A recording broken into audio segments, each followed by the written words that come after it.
chances are that you are or know somebody who is a legacy.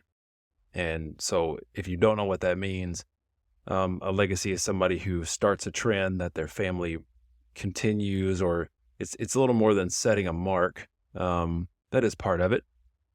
But if you are a legacy in something, that means you have created a path for somebody else.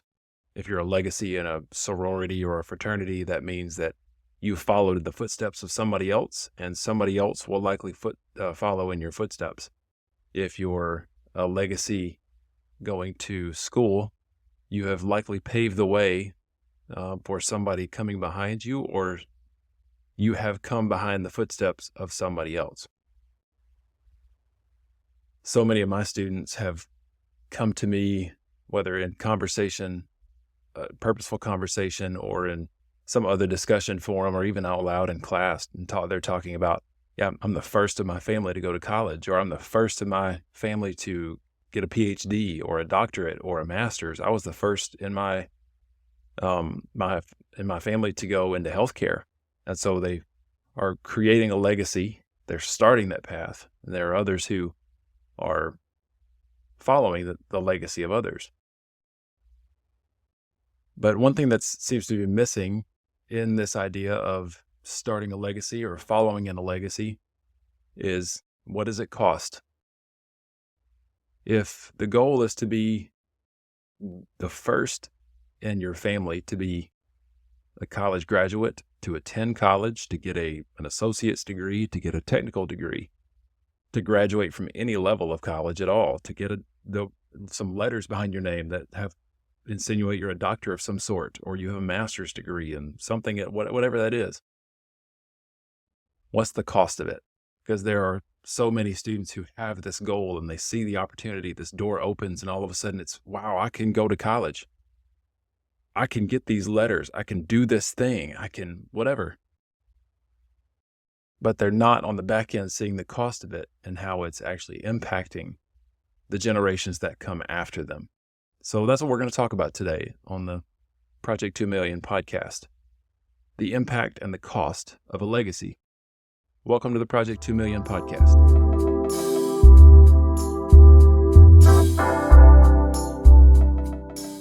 So if we look at the definition of what a legacy is, and I'm kind of big on laying a foundation with a definition. I want to read to you what the definition of legacy is.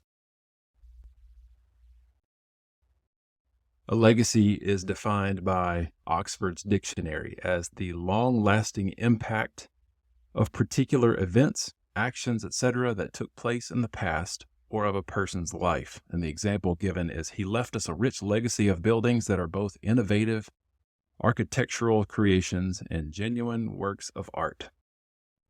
So the idea is leaving something behind. Let me read that again. The long-lasting impact. So that's what's being left behind of particular events or actions that took place in the past or actions that took place in a person's life.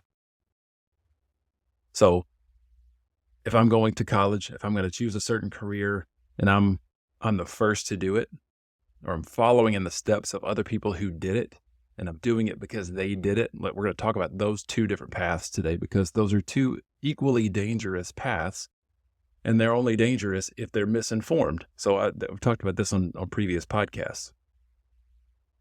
The misinformation comes from, one, either not searching out the information, the right information. Two, so number one, not doing homework, basically. Two, listening to the wrong sources.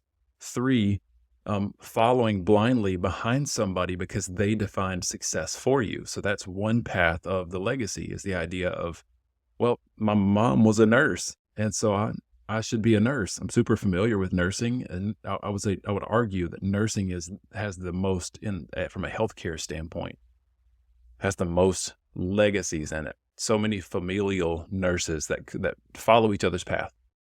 So daughter or son becomes a nurse because mother or father becomes a nurse, or because grandmother or grandfather was a nurse, and then they just keep going and keep going and keep going. And sometimes the misinformation looks like, well, I saw that mom, she oversaw coding and auditing for a certain Medicare entity, and that was her. She had a master's degree, and or my mom worked as a nurse practitioner in her own clinic, and that was what she did. And so she saw she was so autonomous, and that's what I wanted. Or it can be any level. I'm just using nursing because it's I would say the most has the most legacies. But you can use this for any career of following anybody's footsteps. The cost of education, the cost of that career, likely for them was significantly lower. So for than when they're wanting to do it. And so for professions like mine, and I've talked about this before, I'm a PT. Education in PT has gone up at the time of this recording somewhere between 30 and 40% compared to what it used to be. So it's almost it's almost 1.5 what it used to be. And that's, I would say, a conservative estimate. There are actually schools there, and this is true for nursing also. There are PT schools that you can choose for $60,000 or you can choose for $200,000. The same is true for OT. For nursing, you can go to community college and become an RN. And as if it's just easy as me saying it, I realize it's not that easy. It's competitive for sure, and not for everybody. But the point is, I can go to nursing school, depending on the state. In Alabama, nursing, I can become an RN in 6 terms, $9,000, $10,000, depending on fees and stuff like that. Or I can go to some other private and for-profit schools, and some are upwards of $70,000 just for an RN, same degree. And so students and parents, even, I would say, that look at what's the creation of a legacy. Hey, let's follow in my footsteps, do this thing, be a nurse, be a welder, and I use that a lot, be a pilot. Pilots also, lots of familial lineage in being a pilot. There are lots of family trends. The point is, are you following the trend because it's the family thing to do? Is it familiar? Do you really like it? Will it make you, quote unquote, successful? Because you're the one that's, again, defining success. If you listen to the very first podcast, episode 1, we talked about who's defining success. So who's laying the foundation for your legacy? Before you get into any trade, career, decision, it can be what car you buy. It can be where you live. It can be what beach you go to. It can be what shoes you wear. Shoes are such polarizing things nowadays, depending on how popular they are. Depending on the model and the make, and I'm not getting into shoes. I know nothing about shoes. But the point is, people see trends and they follow them. They see what looks like success and they follow it. They see a lawyer on TV. They see these even high dollar, high bill law firms that defend these really public cases, and they think, oh, well, that's going to be a law firm. Or they see billboards all over the place. I'm sure you have them wherever you live, but here there are a few people that just seem to own every billboard in the interstate. And so there are these massive firms that handle, personal injury law or real estate law. Usually it's personal injury.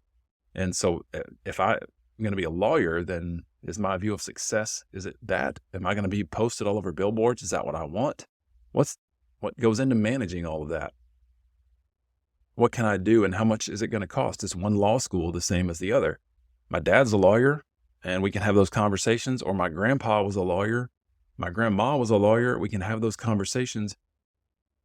What the students aren't realizing, and what parents aren't realizing, and this is where we get into this really we're in a funky spot right now, because student loan debt has just gotten so high that parents now are paying so much, and this is affecting my generation also. Parents are paying so much in their student loan payments that they're actually not able to have a lifestyle and still save for their children's college. So because that generation was in significant debt and is in significant debt and will carry it for a long time, depending on wherever they're practicing and whatever profession they're in, they made decisions to get into a certain thing, a certain degree, a certain career path, profession, whatever, certification, licensure, whatever you want to call it. And they got there for a large amount of money, and they're not realizing that oh wait, I can put money away for my kids' college. There's a 529 fund that I can put my kids' college in, or what state or grant or scholarship resources are there? And am I pushing my kids so hard into trying to get those scholarships and to be academically successful that I'm creating the wrong idea of success? Because success to them might not be having a 4.2 GPA and being an AP physics in high school. It might actually be, I want to own my own something. I actually really want to paint. I really want to be a builder. I want to be something else rather than what that success is. And so you have this generational mindset of, and parents do this, I do this. We want our kids to be better than we are, and we want our kids to do better than we do. And so we push them towards careers, towards what we deem success, to say, well, yeah, you should be this. This is where that whole teacher, lawyer, astronaut, doctor, nurse thing came from, that I talked about in the first podcast. You got to do one of those. You got to go to college. You got to get a degree. You got to get letters behind your name. You got to get licensure. You get a house, and then all of that builds, and students go into college or a career with a mindset of, well, this is what I've got to do. My parents said I got to do it. This is what they did. I'm following in that example. Not realizing that because their parents didn't have the money to pay for college and didn't have a loan payment, have a 529 plan, a college fund plan, or anything set away for theirs, that they took out loans, astronomical loans, and now they're paying loan payments on it for the past 15, 20 years. College students have nothing set away for them, so they're having to do it, and college is going up 30 to 40%, sometimes even more than that. And so college students are like, well, this is what I got to do. I'm going to take out a loan. It's really easy to get. I can sign off on it, and they don't really care how much. They have different tiers, and I can max out one loan and get the next one, and that's all good, because I'll just keep getting it, and then I'll get there. Not realizing that they're actually doing to their generations, if they get to have generations, what their parents did to them. They're being hamstrung with loans. They're not able to invest in buying real estate, which is such an important investment at any point in life. It's ownership of something. When you have a loan, you're not really owning anything except the debt.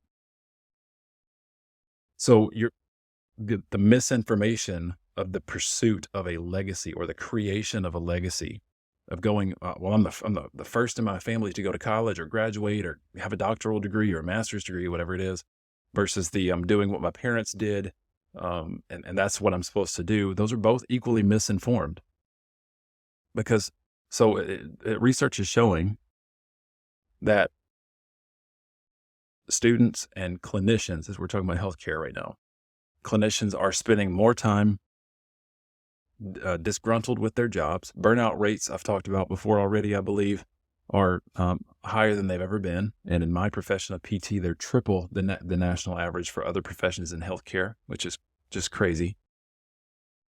The clinicians are burning out faster because of the amount of debt and the amount of work they have to put in. Patient care is affected, but the ability to, again, own homes, have children, get married, and then when they do, they're marrying other people that also have large amounts of debt because they married the same misinformed version of success. What are we teaching? What are we teaching our kids is the legacy. And this is all built on that foundation of what is successful.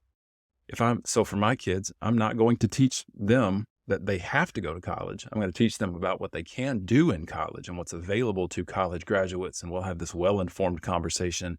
We'll look at the job market. We'll look at how much commercial real estate looks like if they want to own their own business. Talk about where that is and all the benefits of being an entrepreneur, self-employment tax, and all the business taxes and all the things you can write off. We'll have this whole conversation. So it's not just, I have to go depend on an institution to give me something that's successful. And by the way, I'm going to pay them a lot of money. And I'm not dogging college. I teach in college. I work in a college and I love it. The point is to have informed conversations so you could say, well, this is the cost of the pursuit of that. And this is the end cost. So when you graduate, this is the bill you have for that. What is it equal to? What else could you get for that money? And while you're in the pursuit, it's often blinders on and it's hard to look up from that. That's why the point is to have this conversation early on. If you're a student, have the conversation with your parents or with somebody in a profession you're considering, so you can say, what's the real deal here? What's the real life of this? And if you're a parent, step away from whatever situation you're in, do some digging on what savings options there are for your kids for their college. How much is college costing nowadays? Have you had the conversation of college or professional careers with your kids?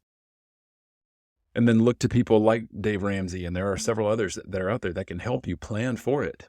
I'm not a financial planner. I'm just a healthcare career advisor guy that sees the money and the back end lifestyle changes and how it's impacting students and impacting patient care. Because when we start breaking down the healthcare system, because there's excessive costs, and yes, there's excessive costs in healthcare, but when we start seeing the breakdown of healthcare because the clinicians themselves are breaking down, that's a problem. That's a fixable problem. And that's why I do what I do, because healthcare can often stink. It's underserved and understaffed in so many ways. People are burning out left and right. They're climbing corporate ladders. They're leaving to do something else that's non-clinical. And it's really hard. It's a hard environment. And so hopefully being able to speak to a generation and their parents about the idea of a legacy, following in one or starting one. Remember, this is about long-term impact. That was the definition at the beginning of this. The long-term impact of a decision for career or college is the decision is in your hands. It's about information, knowing how much the career costs, what it's actually like, how much the school costs, the salaries, what have they looked like historically. You can find all this online. We dig into this in the Project 2 Million course, the college career and cost course that you can find in the link below in the description. But this hits on tenet number 4 of what Project 2 Million is about, and that is changing generations. And so it's about providing information, teaching students how to dig for themselves so they can do the same with their kids, but also so they can make decisions. So on the career path and the college path and whatever that looks like for themselves and their kids. So they're free to do whatever they want when they find their career and their skills and their profession, and they learn how to find options. They can teach their kids to do the same, but they can do it without this weight of debt hanging over them, this umbrella that's just covered in debt. You're just waiting on it to collapse under the weight of it. So it's about changing generations, defining a legacy. That's what this is all about. So as you move forward, what conversations are you going to have about this with somebody else, with other people, with your kids, with your parents, whoever you are, wherever you are, other clinicians? Hey, how much you got in loan debt? Somebody paying it off for you? Do you have a scholarship? How did you save for your kids' college fund? What kind of community college stuff do you have near you? Have the conversations. That's where learning starts. It starts with a conversation. Legacies start with an informed conversation. Thanks for being here.